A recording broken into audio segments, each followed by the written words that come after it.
Mensagem do céu. Vamos lá, queridos. Curso de Mishlei, capítulo 28. Vamos seguindo, nos aprofundando aí, né? Capítulo 28, versículo 24. Se alguém rouba o seu pai ou sua mãe e diz isso não é transgressão, ele é companheiro de um destruidor, não é? Roubar os seus próprios pais é um dos piores crimes possíveis. Um filho leal deveria guardar a propriedade dos seus pais para eles, zelar por isso. No entanto, um bajulador assegura a tal patife que isso não é crime. Como ele ajuda e encoraja, o filho pecador será um companheiro para a destruição que virá por causa deste crime. Na verdade, queridos, nós temos visto alguns casos muito difíceis, até de compreensão, né? Nós não vamos nem citar nomes, mas de pessoas que assassinam seus pais para poder usufruir dos recursos, das coisas deles, né? É muito difícil o tempo que nós estamos vivendo, onde o amor realmente tem sido esfriado de vários corações, não é? O pai e a mãe, ele tem uma sabedoria que não se pode adquirir, não se pode comprar. Seria muito útil se uma pessoa pudesse aprender com o pai, com a mãe, aqueles que têm pais e mães. Existem pais e mães que não são pais e mães, não é, queridos? Pais que descumprem o seu voto para com o Criador, não é? O pai e a mãe, eles têm que ter características, segundo a Torá, para poder instruir os seus filhos no caminho que devem andar. Há pais que, na verdade, acabam cooperando para que os filhos possam transgredir a Torá. Não é esse tipo de pai que eu estou dizendo. Mas eu estou falando dos pais que realmente amam seus filhos, dedicam-se a eles, são pais amorosos, pais que instruem o caminho dos filhos, dos netos. É muito complexo ver quando os filhos tomam uma posição de que a única benesse é ver que esses pais partam desse mundo. Eu me lembro muito de um filme chamado Conde de Monte Cristo, onde nós vamos ver lá dois personagens que acabam sendo responsáveis pela morte, tanto do pai de um e do pai do outro, não é? Para que pudessem assumir a sua própria herança antes do tempo. Que o Eterno se apiede dessas pessoas e a terra está manchada dessa transgressão. Graças ao Eterno, eu tenho visto pessoas no nosso meio comprometidas com os pais. Eu acompanho continuamente, principalmente a Cidinha Ambrosio, num momento muito difícil aí da vida dela, não é? Como é difícil você cuidar de um parente, uma mãe, no caso, com Alzheimer, não é? Eu vejo certas coisas, queridos, que não é que eu me sinto orgulhosa de vocês, pelo amor do Todo-Poderoso, no sentido da palavra de modo negativo, mas como eu me alegro de ver o quanto o amor tem sido respaldo no coração de vocês que realmente escolheram pelo novo nascimento. O Eterno nos fortaleça nesse trajeto de cuidar dos pais idosos, não é? Versículo 25. Uma pessoa de espírito ganancioso incita a discórdia, mas aquele que coloca a sua confiança no Senhor será abundantemente glorificado. Não é? Olha que situação. Uma pessoa dominada por desejos e anseios sem limites está destinada à frustração e amargura. E então ela acusa o Todo-Poderoso de ter criado o mundo para a miséria e infortúnio. Por outro lado, um homem de emuná, de confiança, que acredita implicitamente que o Criador suprirá todas as suas necessidades, está satisfeito com aquilo que tem. E ele experimenta o verdadeiro prazer e conforto ao descobrir que será devidamente atendido. É tão interessante, queridos, pelo menos ultimamente, eu e meu marido, nós temos visto um mundo completamente diferente, não é? Nós tínhamos alguns anseios, algumas coisas que para nós eram extremamente importantes, e nós aprendemos a colocar realmente a nossa confiança no Eterno e saber que Ele é Ele é Elohim, Ele é Senhor, Ele é autoridade sobre as nossas vidas e somente Ele tem o poder de suprir as nossas necessidades. Todas as coisas ao nosso redor, queridos, é no que nós nos baseamos, no que você se baseia. A sua confiança se baseia no quê? Não é? Na conta bancária, no que baseia-se a sua confiança? Não é? E aquilo, o que é que você vai fazer quando as bases da sua confiança forem removidas? Nós estudamos isso, não é? Quando são removidas as colunas que sustentam a nossa confiança, qual o propósito? Qual a direção que nós vamos tomar? Uma pessoa que tem um espírito ganancioso, ela vai fazer até discórdias para obter aquilo que ela deseja. Uma mulher que quer que o marido faça uma coisa, ela pode torturar a vida desse homem para ter o seu desejo atendido, vice-versa, o homem com relação à sua esposa, forçando a mulher a uma ação que ela não deseja, não é? Não entram em acordo. Mas, queridos, aquele que coloca a sua confiança no Senhor será abundantemente gratificado, porque nós passamos a dar graças sobre todas as coisas que nós temos, queridos. Nós passamos a ter ações de graças por coisas simples. Nós passamos a dar ações de graças por podermos estar em família, por podermos estar com as pessoas que nós amamos, por podermos nos abraçar. Coisas simples, queridos. Será que nós temos valorizado aquilo que o Eterno nos tem dado graciosamente? Ou será que nós só valorizamos aquilo quando nós perdemos? Versículo 26. Aquele que confia em seu próprio coração é um tolo, mas aquele que caminha em sabedoria escapará. O tolo não planeja, ele confia que vai alcançar o seu objetivo sem problemas. Aquele que planeja suas atividades com sabedoria, no entanto, será poupado de muitos obstáculos. A sabedoria que a Torá traz sobre nós educa o homem, de modo que ele pode escapar das fantasias e impulsos do desejo que enche o coração imaginativo. Confiar em seu coração, esse solo produtor de mal, muitas vezes, como um guia de vida, é a maior insensatez que um homem pode cometer.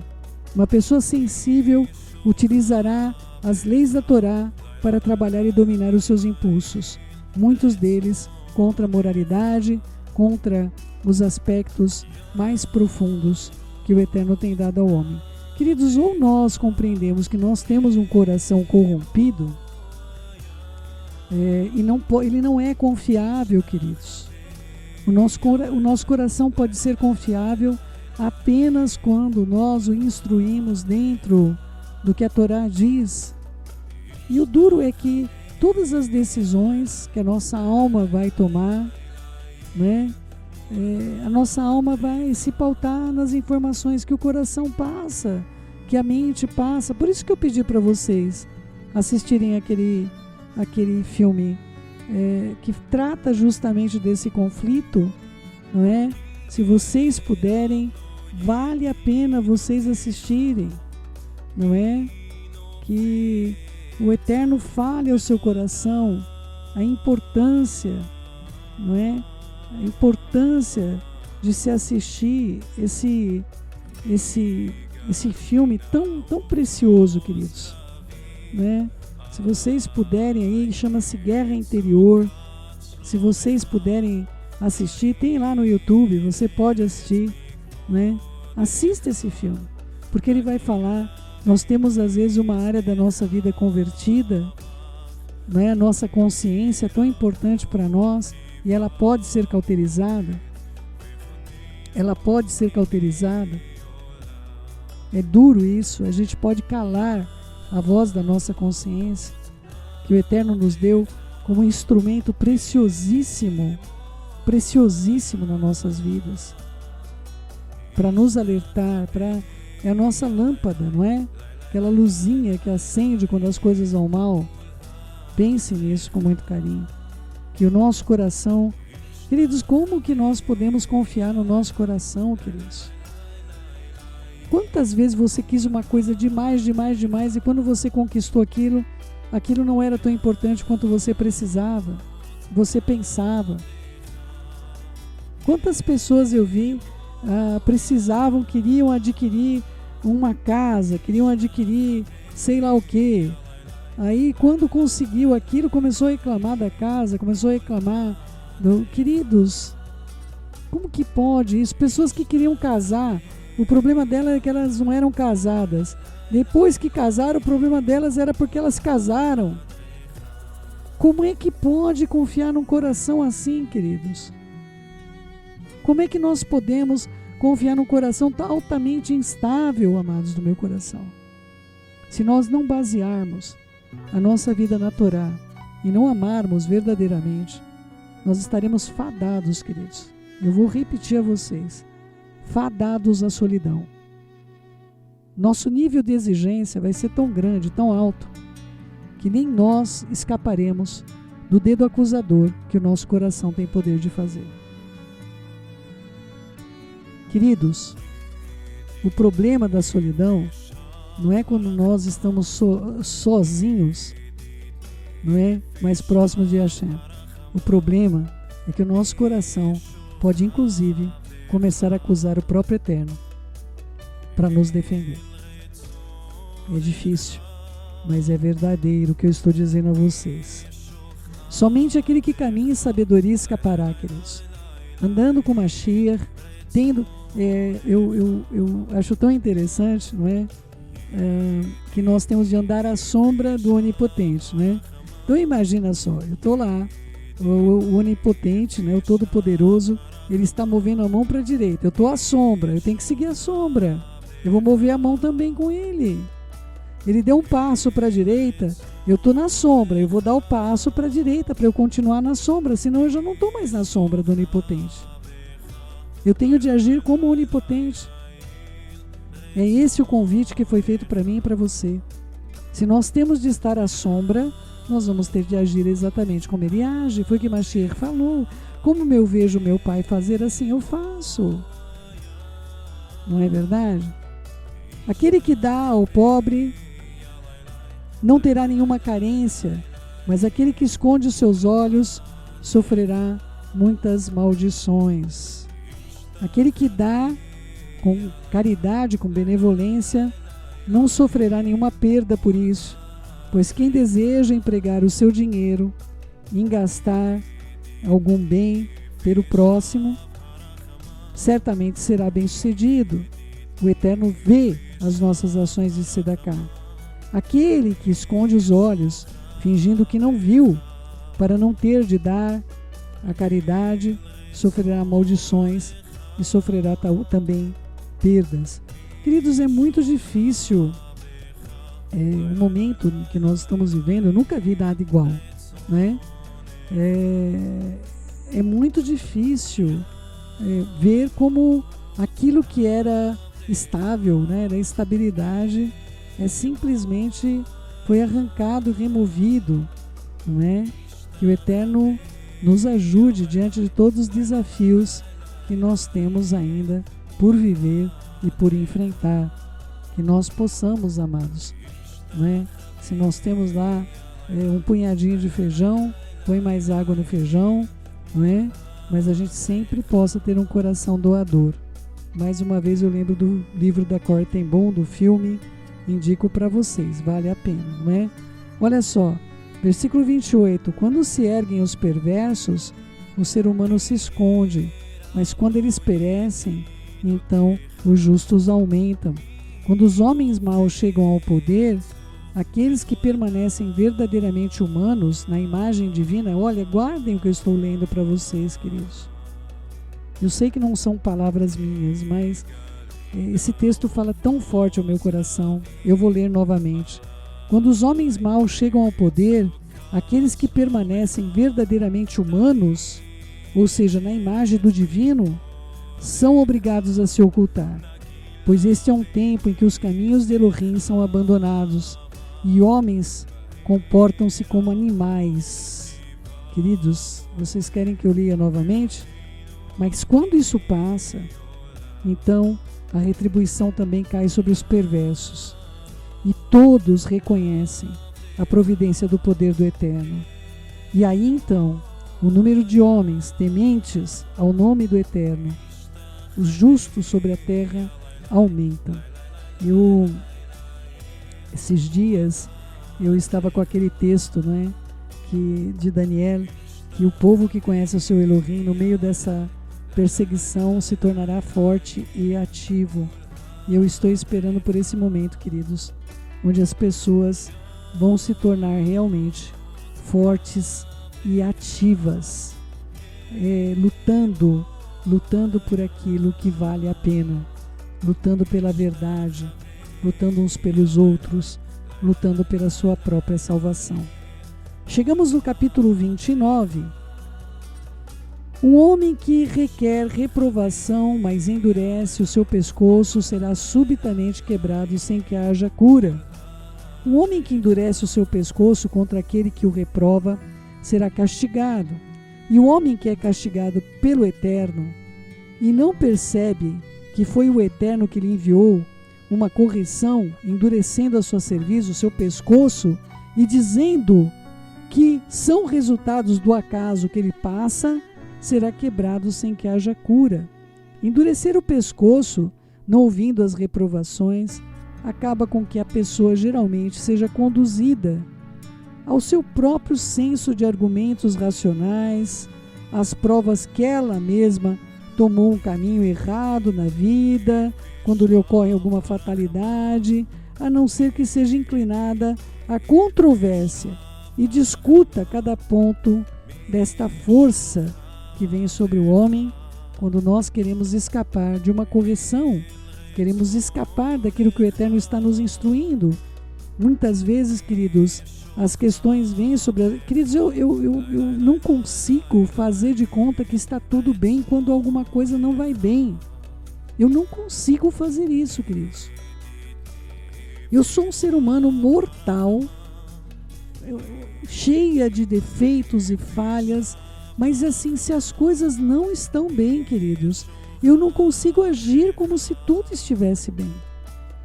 Eu vejo situações muitas vezes onde uma pessoa faz mal para outra pessoa. É mais fácil lidar quando é comigo, mas quando é com os outros, queridos, como aquilo me faz mal? Como me faz mal? E aí, principalmente quando as pessoas fazem de conta que nada aconteceu. Eu já passei por tantas situações. Não há correção no caminho, queridos. Não há correção. E eu fico imaginando o Eterno vendo posições como estas, aonde uma pessoa tem o poder de agir desse modo e fazer de conta que nada aconteceu, endurecendo o seu pescoço perante o Eterno. Essas aflições, elas vêm sobre a vida de pessoas que se afastam da proteção divina. Se afastam, não é que o Eterno está ali, você não fez o que eu quero, então eu agora vou fazer o que você não quer também. Não, são colheitas de semeaduras, queridos, enquanto houver sol. Mas, quando uma pessoa endurece o seu coração teimosamente, ela despreza até a correção e ela fica incurável. E o que acontece quando uma pessoa é incurável? Ela vai morrer espiritualmente, queridos. Amados, eu tenho um temor no meu espírito. Eu não consigo viver sem a presença da Ruach HaKodesh na minha vida, um dia sequer da minha vida. Eu não consigo imaginar, queridos, eu tendo um dia da minha vida onde a presença do Eterno não esteja ali, onde ele se afaste, queridos, onde ele esteja num ponto onde eu não possa tocá-lo. Amados, como as pessoas podem permitir-se viver sem a presença do Altíssimo nas suas vidas? Para quem nós iremos, queridos? Para quem nós iremos? Que o Eterno traga sobre a sua vida sempre a sua correção. Queridos, eu falo para o Eterno, Pai, corrige-me, eu serei corrigida. Renova os meus dias como no princípio, quando o Senhor caminhava ali, o Senhor caminhava no jardim com os meus pais, com a humanidade que me resta nesse corpo corrompido. Não me abandone, não me deixe, Pai. Um dos maiores temores que eu tenho na minha vida, queridos, é perder a presença do sagrado, perder o seu falar, sua direção. Ontem nós estávamos estudando a Paraxá, fazendo a drachá ali da mensagem. Quantas semanas eu fiquei sem conseguir ler, queridos, e eu clamando, falando: Senhor, Pai, tudo que eu tenho é a tua palavra. Para onde eu vou se eu não conseguir ler? Eu lembrava de Shaul Hashaliach, eu ficava no meu coração: meu Pai, como é que eu vou viver se eu não conseguir ler a tua palavra? Como que eu vou viver? Eu não tenho para quem ir.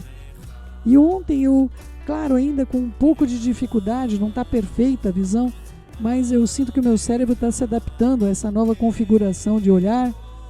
E eu agradeci tanto ao Eterno por poder ler, por poder escrever, por poder ouvi-lo, por Ele estar conosco.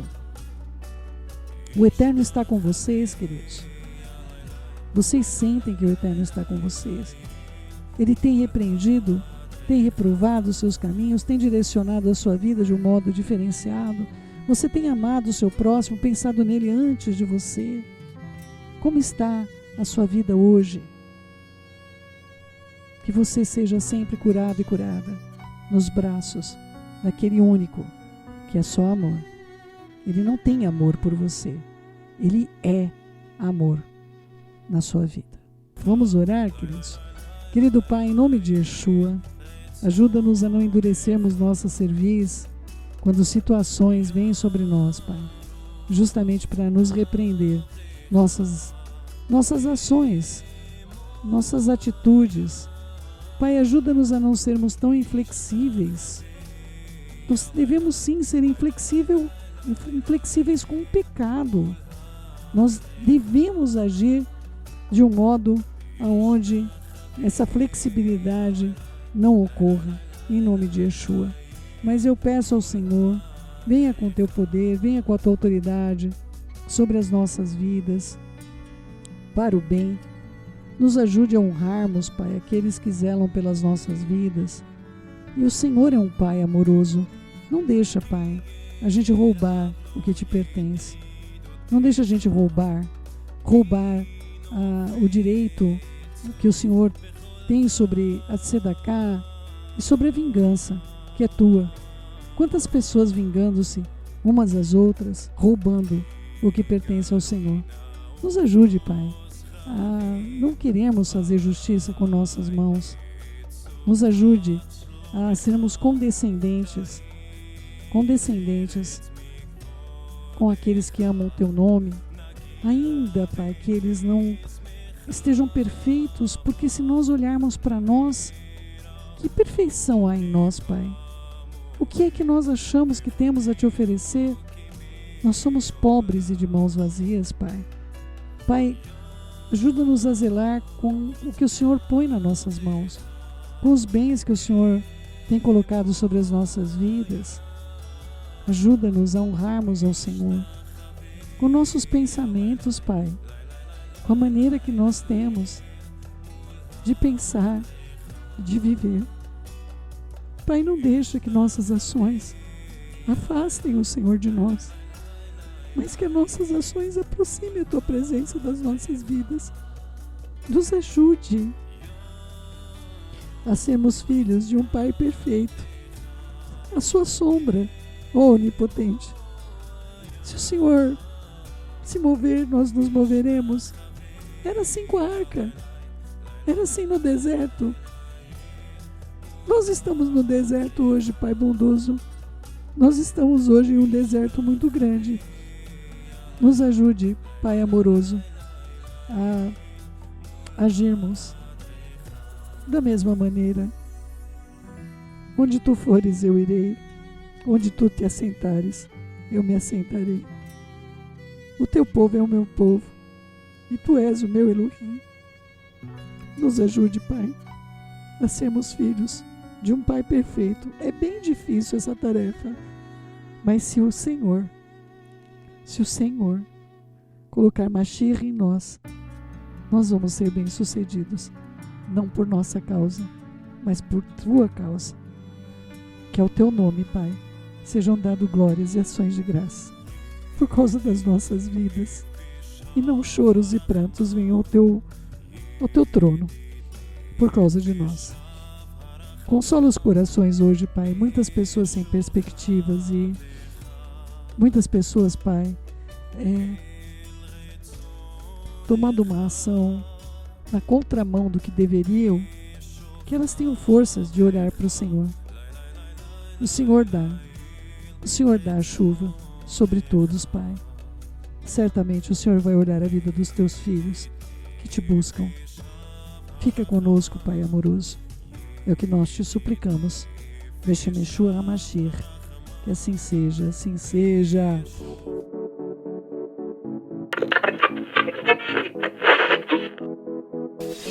Mensagem do céu.